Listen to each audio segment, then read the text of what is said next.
ndabwirwa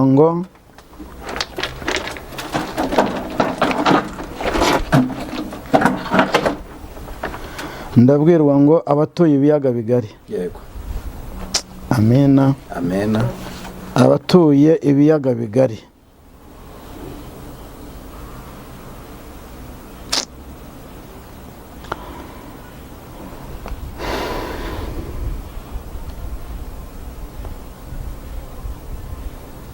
Muri gusenga agiye gusenga, Imana igiye gutanga ububyutse, Imana igiye kongera kubaburira bwa mbere na nyuma. Mana tabara. Iri mu biyaga bigari, mbona abantu barasengera mu ntege nkeya, abantu barasenga bishakira ubutunzi, barasenga bishakira amafaranga. Ari byo ngira ngo nkubwire warumbwiyeho. Abantu benshi bakibarangaje imbere cyane. Kibarangaje imbere cyane ni amafaranga. Yego. Niyo mbese yabatwaye, ntago Imana bakibuka gusenga Imana, barasenga bagasenga ariko bagasengera mu byifuzo by'imitima yabo yifuza by'amafaranga. Imana rero byarayibabaje, niyo mpamvu icyo gihugu nzanye ndashaka kubivugaho. Imana ifite umujinya. Nkubwira umujinya, umva umujinya ukomeye cyane. Imana yacu irababaye, Imana yacu ifite umujinya. Yewe data we, sinzi ukuntu nakubwira ngo ubyumve. Imana irababaye, ifite uburakari noneho bwinshi. Yego. Ubushize narababwiye, ndababwira ngo musengere igihugu kiri mu biyaga bigari. Ngira ngo twabivuzeho kenshi, abenshi murabizi. Yego. Ariko Imana agiye kunyereka icyo gihugu, kibwire ko ibyo waba urimo byose bitarimo gusenga, nta mugisha ufite, nta byiringiro by'ejo hazaza heza ufite, nta gutabarwa ufite, mbese uri hanze nk'uko umuzamu aba ameze. Uri umuzamu arara inyuma y'urugi. Yego. Wigomeza guhera inyuma y'urugi rero. Ngwino kwa Yesu niho hari uburuhukiro, niho habamo byose. Ihangane usobanura iki kintu. Abantu bafite imisengere itandukanye. Abantu bigishijwe gusenga mu buryo bugeze gute butandukanye. Kandi bose birengagiza icyo Bibiliya ivuga. Uyu munsi umuntu yasenga gute kugira ngo yemerwe n'Imana?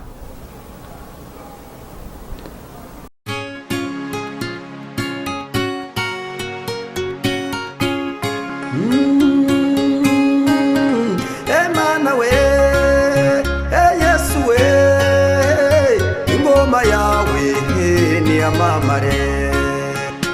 Reka twongere tubasuhuze kandi tubifurize amahoro y'Imana, ubwiza bw'Imana bwose bube kuri mwe mwese, kandi twizeye neza ko muri amahoro. Mwakoze cyane rero kubana natwe, kuko mubibona kuri kamera zacu twongeye kugira umugisha udasanzwe wo kubana n'umukozi w'Imana. Hanyuma rero nk'uko mubibona nyine ni wa wundi mumaze kumenyera,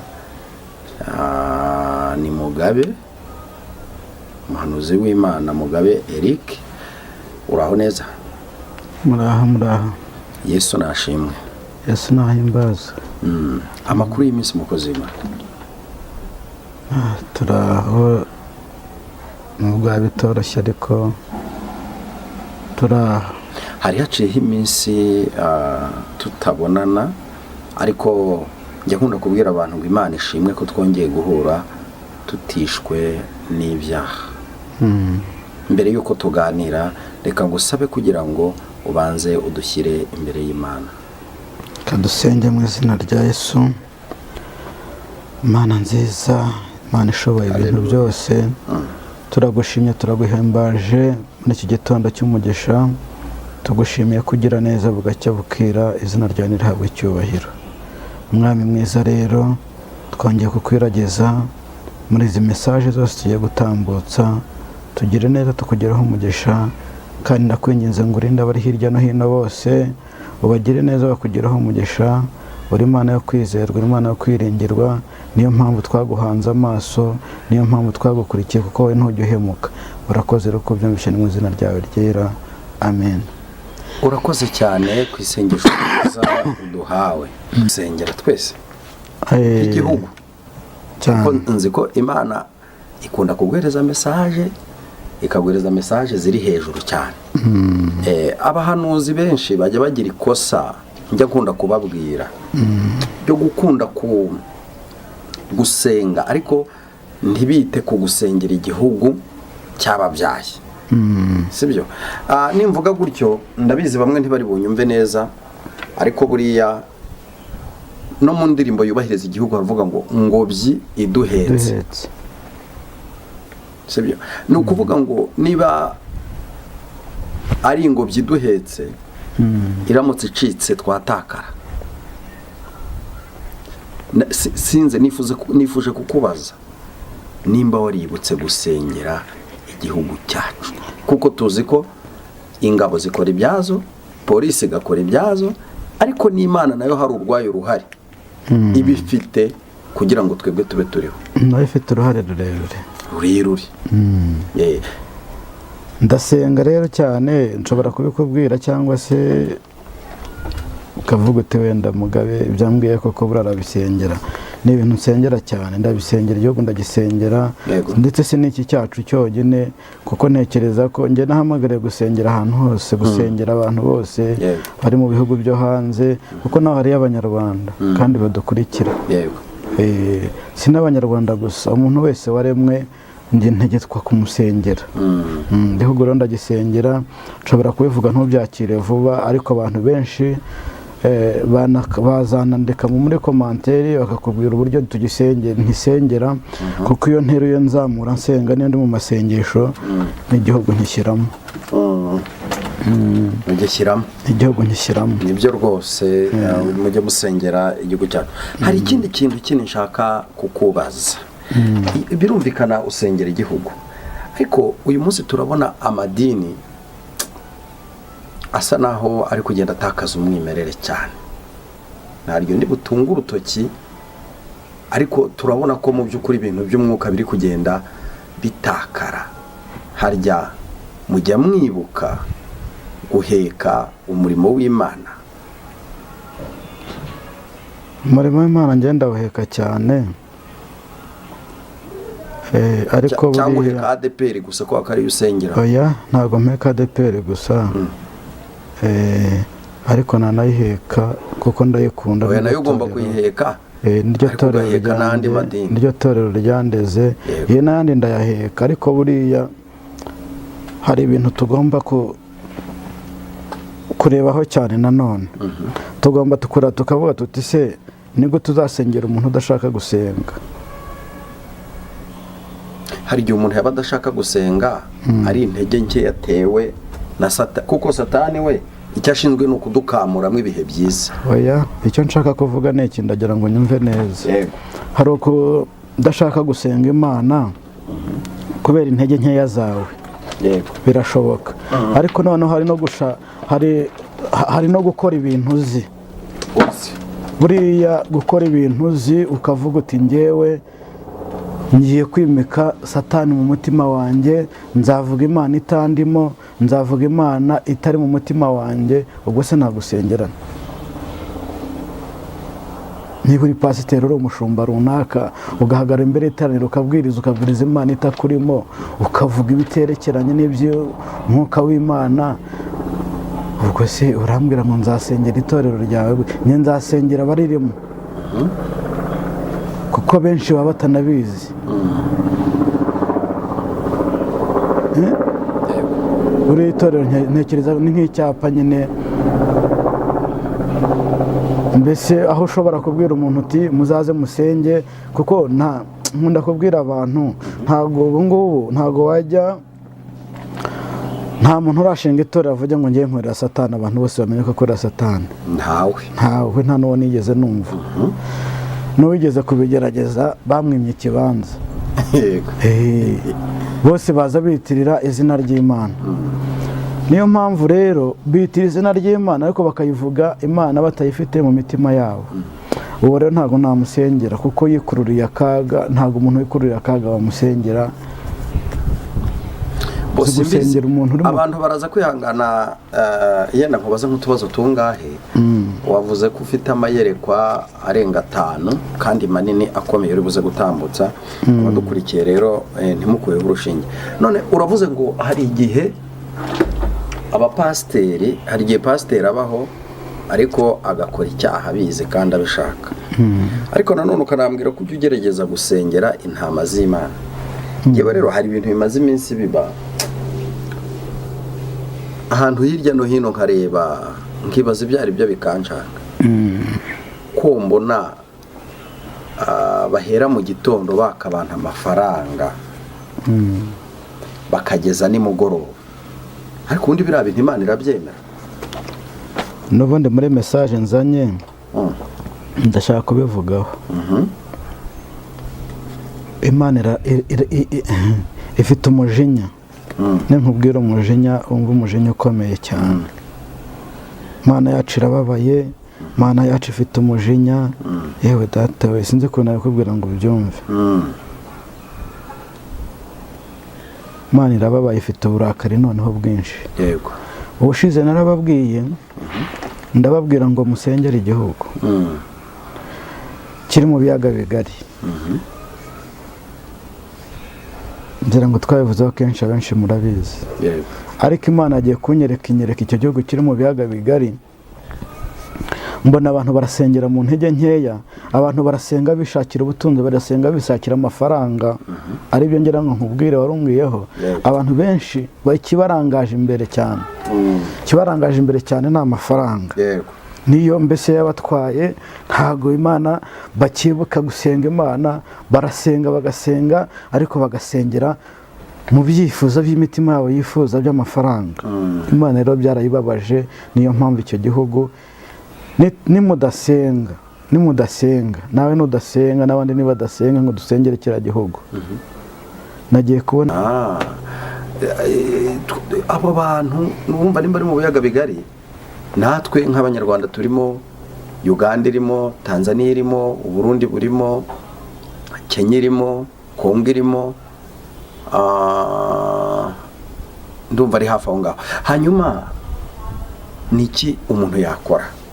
Ikintu umuntu yakora nta kindi no gusenga, kuko nge ndizera ko umuntu umwe ashoboye no guhaguruka afite umutima umenetse, Imana ikabikuraho kabone nubwo bitaba ari iby'icyo gihugu atuyemo.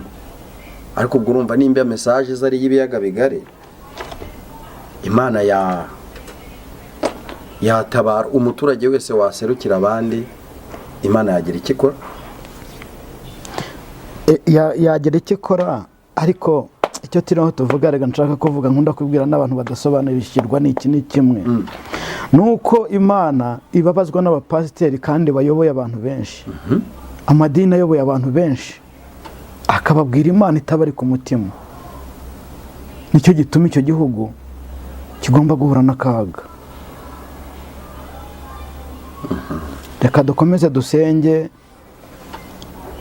kuko ngo igihindura amateka abantu bagahindura amagambo kuri icyo gihugu, n'amateka ahindura amagambo kuri icyo gihugu kikagirirwa neza. Ariko icyo mbwira abantu ni ukugira ngo bihane, bavuge Imana ibarimo, bavuge babwirijwe nayo. Yesu we, Imana ishimwe, bavuge babwirijwe nayo kugira ngo Imana mu gihugu cyo mu ijuru igire ikintu ikora. Urakoze. Imana ntawe ubibazaho byinshi.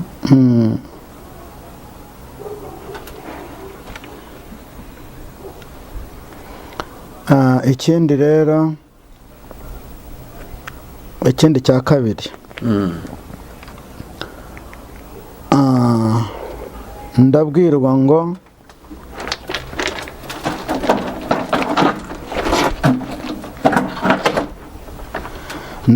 ngo abatuye ibiyaga bigari. Yego. Amena. Amena. Abatuye ibiyaga bigari,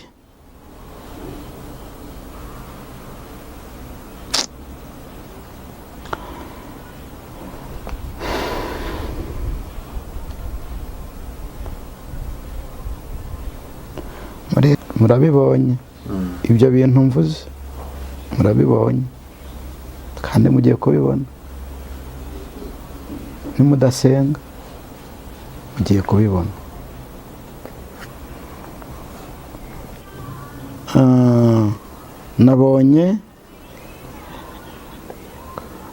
nabonye hagiye kuba ibintu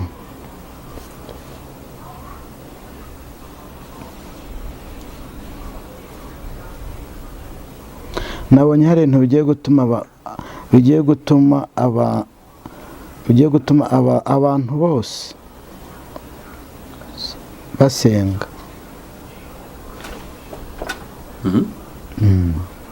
uti icya gatanu nabonye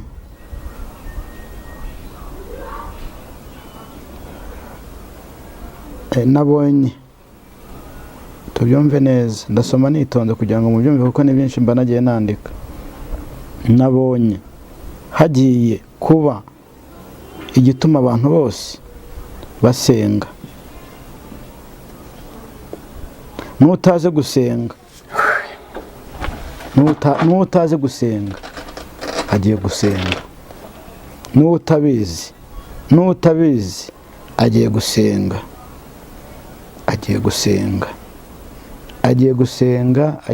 Ndagira ngo mbabwire ko n'utabizi agiye kubimenya. Imana igiye gutanga ububyutse. N'utaze gusenga agiye gusenga. Imana igiye gutanga ububyutse. Imana igiye kongera kubaburira bwa mbere na nyuma. Mana tabara. Ariko reka mpe message abahanuzi. Message nkunda gutanga ubundi nakaba message y'abahanuzi. Aryo munsi turi ku itariki zingahe kugira ngo babyumve neza? Bari kuwa umunsi turi kwa kabiri. Umunsi ni kwa kabiri, bizaba ari kwa kane. Kwa kane. Ndagira ngo rero mbwira abahanuzi iyerekwa mbonye none hanicaye kuri kamera. Imana y'amahoro irambwiye ngo umuntu uhanura by'ukuri. Imana iravuze ariko jambo ryo riravuga ngo hazabona ishyano bavuga itavuze. Imana ibahe umugisha rero. Message zanyu nari mfite nizo ngizo. Imana ibahe umugisha. Urakoze cyane kubw'izo message utanze. Umuntu yakwibaza icyo yakora, kuko buriya ngiye nkunda Imana,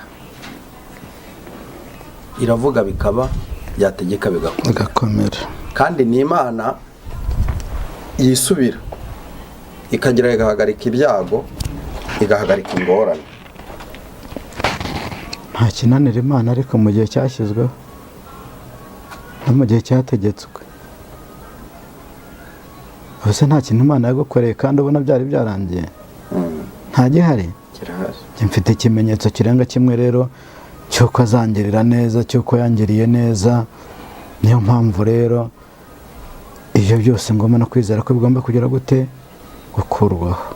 Kuko nzi ko ubushize waravuze ngo iki gihugu cy'ibiyaga bigari byanga byakunda ibyo byo ntibizabura kuba. Sibyo?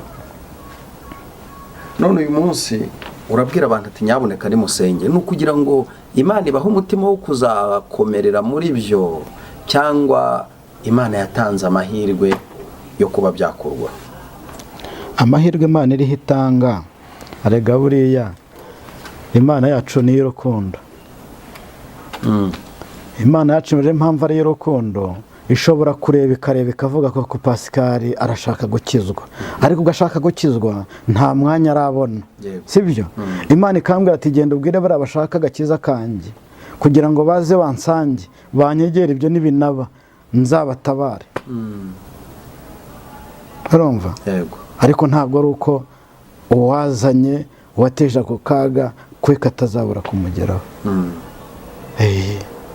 Hari abantu batinya Imana, ariko hari n'ababaye akahebwe, babaye ibiharamagara, bumva ko Imana badashaka kumva ko ari Imana. kandi baremwe nayo, ariko bitandukanyije nayo. Niyo mpamvu rero abo ngabo abo ntabwo bizabura kubageraho. Niyo mpamvu ndakubwira ngo iriya Zaburi ya 91. Yego, ariko haryivuga turebe. Yisome neza wumve icyo vuga.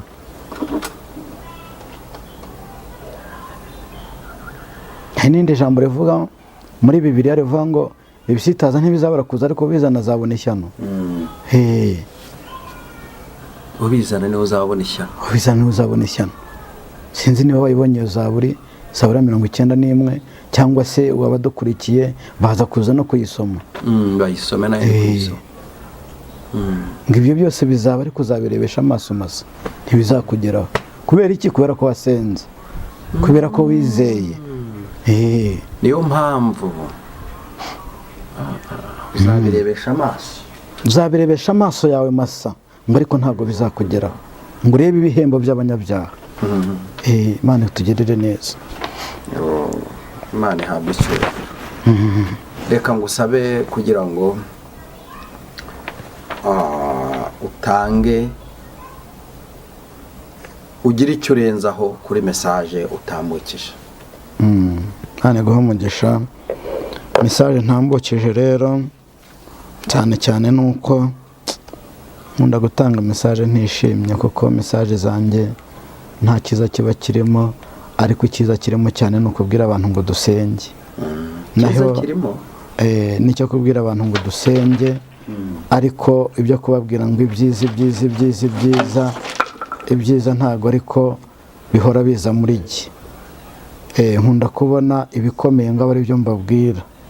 Niyo mpamvu rero nshuti zanjye nkunda kubabwira ngo nimube maso, mureke dusenge kugira ngo Imana y'amahoro idutabare, Imana y'amahoro iturengere. Mube maso rero, musenge, nanjye ndabafasha gusenga. Musenge nanjye ndabafasha, nongere mbabwire ngo musenge nanjye ndabafasha. Ndumva ariyo nama natanga. Inama no gusenga, kuko ndagira nkubwire ko ibyo waba urimo byose biteramo gusenga nta mugisha ufite, nta byiringiro by'ejo hazaza heza ufite, nta gutabarwa ufite, mbese uri hanze nk'uko umuzamu aba ameze. Uri umuzamu arara inyuma y'urugi. Yego. Wigomeza guhera inyuma y'urugi rero, ngwino kwa Yesu. Kwa Yesu niho hari uburuhukiro, niho habamo byose. Ihangane usobanura iki kintu. Abantu bafite imisengere itandukanye. Abantu bigishijwe gusenga mu buryo bugeze gute butandukanye. Kandi bose birengagiza icyo Bibiliya ivuga. Uyu munsi umuntu yasenga gute kugira ngo yemerwe n'Imana? Gusenga kugira ngo yemerwe n'Imana ntabwo ari ukwiyiriza ubusa, nta nubwo ari kugira ngo bigaragarize abantu ko usenga cyane. Yego. Ahubwo ni ukugira ngo icyambere ni ukwihana. Ugapfuka mukabwira Imana uti Imana, ibyo narindimo byose ndabyanze, ibyatumaga ntashyikira ubwiza bwawe, ibyo byose bintandukanya nawe ndabyanze, ndaje kugira ngo ngirire neza nkugireho umugisha. Yego. Ukatura ugasaba Imana imbabazi, kandi ukatura ku gato no ku kanini. Buri hari utwaha duto twumva duto, kandi ari utwaha twinyongobeza bugingo. No gusenga rero, gusenga ugasenga watuye, ukihana ukamaramaza, ibyo nibyo Imana yacu ishaka. Nubwo buryo rero mvuga usengamo. Waruvuze ngo ntabwo ari ngombwa kwiyiriza ubusa. Kandi nzi neza ko umuntu yirije ubusa ashobora kwakira imbaraga z'umwuka wera. Imbaraga urazakira, ariko kwiyiriza ubusa amasengesho mu busa ukayica mu bidafite umumaro. Uzi ko hari n'umuntu ukora amasengesho akayakora avuga ngo Pasikari Imana ngo munkize. Kandi uwo nguwo avuga ngo Imana imunkize mbese ni wa wundi Imana ireba ikishimira kuko ntago yamuhomba hakugira ngo imuhombe yamuhombye. urumva n'ubwo buryo rero. urakoze cyane, Imana y'amahoro iguhereze umugisha. nimba nta kindi urenzaho reka ngusabe kugira ngo usengere abantu bawe badukurikiye, usengere bari hirya no hino, cyane cyane wibande ku biyaga bigari nk'uko Imana yaguhaye message. Ibiyaga bigari byo ndabisengera, ndasengera impunzi ziri hirya no hino ziri mu bihugu bitandukanye, ndabasengera cyane ngo Imana batabare. Hari abagowe, hari abaremerewe, hari abareba bakabura uburyo, hari abareba, mbese ni byinshi. Ndiho ndabasengera rero, muhumure kandi Imana y'amahoro igiye kudutabara. Ndavuga basenze ariko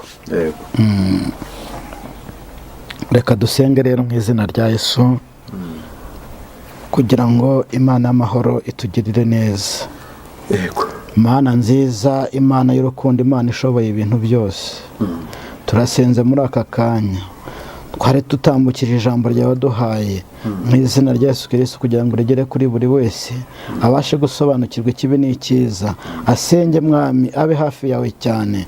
Ngaho ndakwinginze ngo ukomeze kutugira neza, tukugeraho umugisha mu izina rya Yesu Kristo. Nsengeye igihugu cyacu kigirire neza, gihe umutuzo, ugiye kunezerwa mu izina rya Yesu Kristo. Ndasenze Mwami, nsengeye abari hanze, nsengeye databuja bari mu bihugu bitandukanye mu izina rya Yesu Kristo. Tugire neza, tukugeraho umugisha. Uri Imana yo kwizerwa, uri Imana yo kwiringirwa, niyo mpamvu twagukurikiye. Turakwinginze Mwami mwiza ngo duhagarareho cyane, ibiduhiga ubihige, ibidakwiye kutwumva ntibitwumve, ibidakwiye kutubona ntibitubone. Urakoze Mana rero nziza, ndasenze kandi nizeye ko tugiriye neza, nizeye ko databuja ushaka umugisha uturutse mu ijuru awubonye. Ndasenze kandi nizeye uwo mugisha ntago ari uwa buri wese. Amen. urakoze cyane, Imana y'amahoro iguha umugisha. inshuti zacu mwari mudukurikiye, niba utarakora subscribe, kora subscribe. ikiganiro cyoherereze n'abandi kuko ubutumwa bureba abantu bose. Imana iraguha umugisha. murakoze cyane. Shalom.